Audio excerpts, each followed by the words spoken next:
10월 16일 금요일 말씀 묵상 시작하겠습니다. 안녕하십니까? 한승아 목사입니다. 오늘 우리가 함께 나눌 본문은 시편 26편입니다.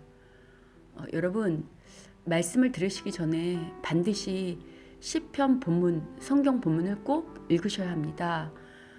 본문 자체가 갖고 있는 힘은 위대하거든요. 따라서 이렇게 좋은 여러 설교나 혹은 말씀을 들으시는 것도 좋지만 그에 앞서 반드시 꼭 그 성경 본문을 읽으시기를 다시 한번 꼭 부탁드립니다. 오늘 우리가 나눌 시편 26편은요. 개인 탄식시입니다. 시의 표제가 다윗의 시라고 되어 있어서 이 시의 배경을 다윗이 사울에게 쫓기면서 위협받는 그 상황으로 추정할 수도 있습니다. 그러나 이 시 자체만으로는요, 이 시의 구체적인 정황을 정확히 알 수 없습니다. 게다가 다윗에게 속한 시지만 다윗이 쓴 시라고 확신할 만한 증거 역시 불충분합니다. 그러나 오늘 본문의 내용으로 명확히 알 수 있는 것은요, 오늘 본문의 시인은요, 거짓 고발 때문에 고통을 당하고 있다는 것입니다. 오늘 본문 9절 10절을 보시면요. 시인을 거짓 고발한 자들은 살인자요 사악하며 손에 뇌물이 가득할 만큼 불의한 자들입니다. 여러분, 뇌물과 관련된 자들은 대체로 힘을 가진 불의한 권력자들일 것입니다. 그리고 불의한 권력자들은 자신보다 힘이 없는 자들로부터 부당하게 이익을 착취하겠죠. 아울러 거짓 고발한 자들을 시인이 살인자라고 표현할 만큼 이 사람들은 폭력적인 행위나 잔인한 행동을 서슴지 않는 사람들일 것입니다. 만약 불의한 권력자가 작정하고 약자를 죽이기로 작정한다면요, 충분히 없는 죄도 만들어 죽일 수 있습니다. 실제로 불의한 공권력, 예를 들면 검찰이나 경찰 또는 그 밖의 권력자들이 정치적 이익이나 그 밖의 자신들의 기득권을 위해서 없는 죄도 만들어서 무고한 사람들을 죽이는 일, 그런 일들이 지금 대한민국에서도 버젓이 일어나고 있지 않습니까? 불의한 권력자들이 힘을 가지고 그 힘으로 죽이기로 작정한다면요, 꼼짝없이 당하는 것이 현실입니다. 이처럼 불의한 힘을 가지고 약자를 괴롭히는 일은요, 오늘 우리의 일상 속에 있는 가정과 직장, 하물며 교회 안에서도 일어나기도 합니다. 법과 인권이 발전된 현대 시대에도 이런 일들이 비일비재하게 발생하는데, 하물며 오늘 본문의 시인이 살던 고대 시대에는 오죽하겠습니까? 세상 어디에도 호소할 곳이 없던 시인은요, 오늘 하나님 앞에 나옵니다. 오늘 본문 1절이 개역개정에는 내가 나의 완전함에 행하였으며 시작되어서 나를 판단하소서로 끝나지만요, 히브리어 원문에는 판단하소서라는 말로 시작됩니다. 여기서 판단인 히브리어 샤파트는요, 재판관으로서 판결을 내려달라는 의미입니다. 시인이 얼마나 억울했으면 시작부터 판결해 주소서 주님이라고 외치겠습니까? 시인이 이처럼 당당하게 하나님께 재판을 요청할 수 있던 이유는요, 오늘 본문의 시인이 죄가 없을 뿐만 아니라 온전한 길을 걸었기 때문입니다. 시인은 2절 이하에서요, 자신이 진실된 마음과 온전한 행실로 살아왔음을 주님께 호소합니다.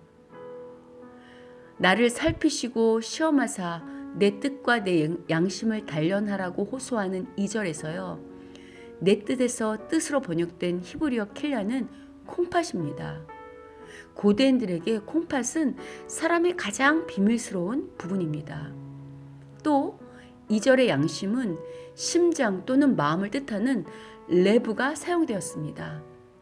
지금 시인은 하나님께 남들이 모르는 가장 은밀한 곳과 마음 깊은 곳까지 샅샅이 조사해 보라고 요청할 만큼 자신의 결백을 호소합니다. 시인이 자신이 온전하고 깨끗하게 살 수 있었던 것은 바로 자신의 눈앞에 주님의 은혜가 있었고 그 주님의 은혜로 진리 가운데 살았기 때문이라고 오늘 본문 3절에서 고백합니다. 여러분, 주님의 은혜에 감사하며 주님의 은혜로 진리 가운데 사는 자가요, 헛된 것을 쫓거나 마음이 음흉하거나 이중인격자인 그런 간사한 자들과 동행할 리가 없겠죠. 그래서 시인은요 4절 5절에서 자신은 악인의 모임을 싫어하며 악한 자와 함께 앉지 않았다고 고백하는 것입니다.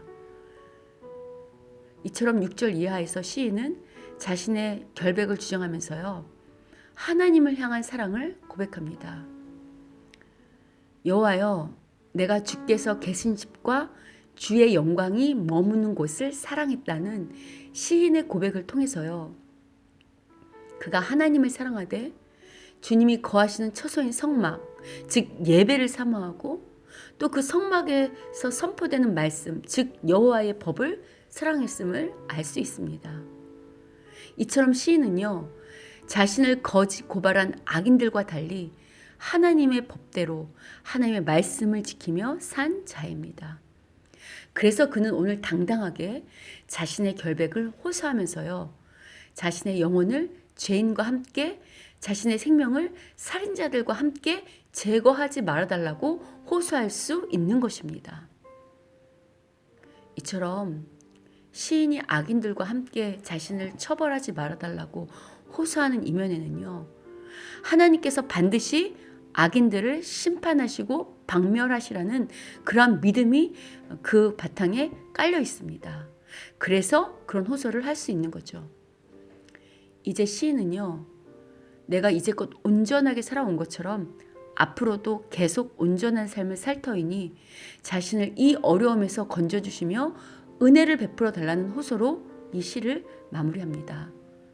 특별히 오늘 본문 11절의 구석이라는 이 히브리 단어는요 파다라는 단어인데요 이 단어는 노예를 해방시키는 것처럼 죽을 운명에 처해졌다가 구원받는 것을 의미합니다. 지금 시인은 마치 자신의 조상인 이스라엘이 출애굽한 그 은혜를 경험한 것처럼요 본인도 그 출애굽의 은혜를 그 역사를 자신이 맛볼 수 있게 해달라고 간절히 기도하고 있습니다.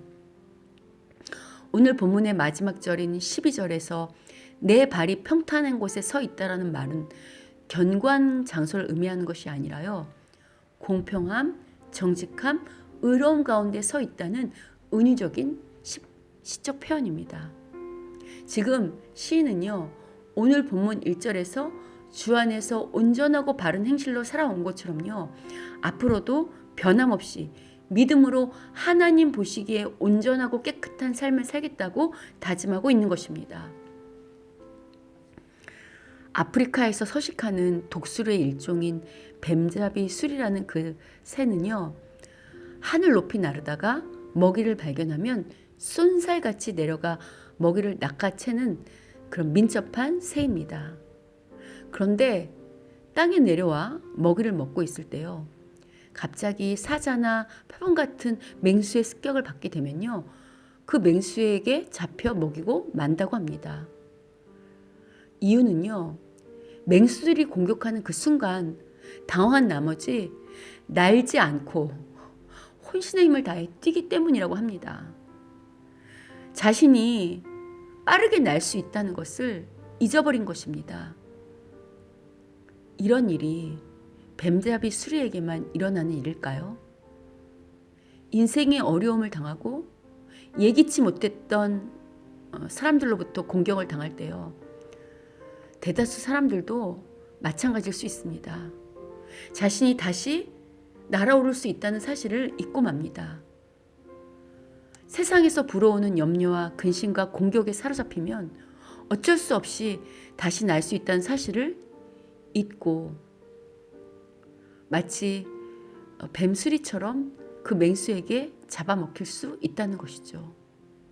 그런데 여러분, 오늘 본문의 시인은요, 그런 극한 절망의 상황에서요, 낙심하지 않고 그런 공격 가운데서 주님께 도움을 요청합니다. 시인은 극한 상황에서 뱀잡이 쓰리처럼 도망치는 것이 아니라요, 주님께로 비상하며 주님의 도우심을 구합니다. 이게 바로 하나님을 믿는 백성들의 특권입니다. 더군다나 오늘 본문의 시인처럼 하나님 보시기에 합당하고 온전한 삶을 산 자라면요, 더더군다나 주님의 크신 은혜로부터 주님의 크신 은혜가 맹수의 공격에서 바로 당신을 그리고 우리를 보호하실 것입니다. 혹 오늘 본문의 시인처럼 정직하게 살았음에도 불구하고 세상과 악한 사람들로부터 억울한 일을 당하여 탄식하는 분이 계시다면요, 그냥 낙심하고 도망가고 피하지 마시고요, 바로 이 순간 하나님께 나아가, 하나님께 날아가 하나님의 도우심을 주님의 날개 아래 거하십시오. 당신의 억울한 마음을 그 주님의 날개 아래서 주님께 모두 쏟아내십시오.